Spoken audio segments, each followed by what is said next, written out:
When all that you know is thrown up in the air, and the risks that you face seem hard to bear, when you think of all your family and wonder what will eventually be, when you question who will live or die, and don't know whether to laugh or cry, when the path that you walk on and think is land in the blink of an eye becomes quicksand, do you know you're eternally safe in my hand?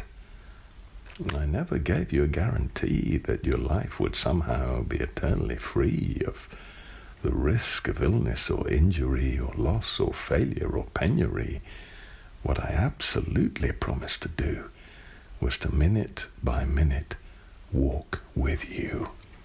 I promised to be there by your side so you wouldn't have to be terrified.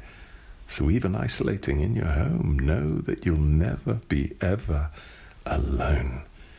The enemy would have you fear, but I say instead, don't worry, I'm near. And more than that, in the midst of your strife, I remind you that you have eternal life.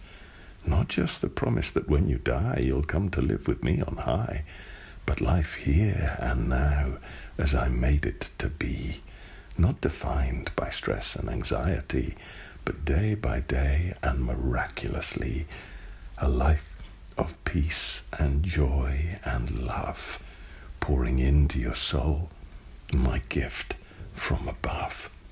A life of knowing whenever you pray that I will always hear what you say.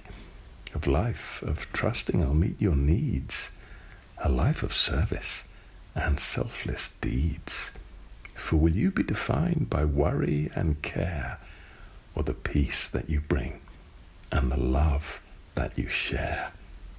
I invite you, my friend, not to hide away, but to share my gospel every day, in action as well as in what you say, to help my kingdom increasingly come to every lost and frightened one. My many lost sheep need to know that I'm here, that I'm truly alive, and I care, and I'm near, and that they are beloved and don't need to fear. So without endangering others or you, is there something you can do? Are there neighbors with needs you can meet at work, in your church, or on your street? Is there someone far or someone near to whom you can be that listening ear? Are there those who don't think they can possibly cope, to whom you can be a voice of hope? Because I know there are. So now, as I end, I invite you to pray. Ask me what you can do today. Ask my Spirit to bring to mind one practical way you can love and be kind. Leave a minute of silence, see what comes. And then, my friend, may you be the one who doesn't just listen to what I say, but who chooses to faithfully obey.